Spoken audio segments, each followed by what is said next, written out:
Ветрячок заработал. Ветер небольшой, порывистый. Вот так вот как-то чашечки анемометра крутятся.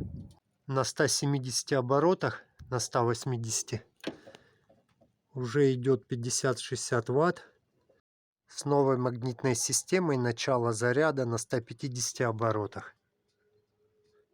Ветер в порывах 4,8 метра. Что вполне совпадает с расчетными 2,5 метра винт. Скоростной индекс Z5. На 4 метрах в секунду у него 152 оборота. На канале есть видео, где чуть-чуть больше энергии на чуть-чуть большем ветре. Кому интересно, переходите по ссылочкам в описании.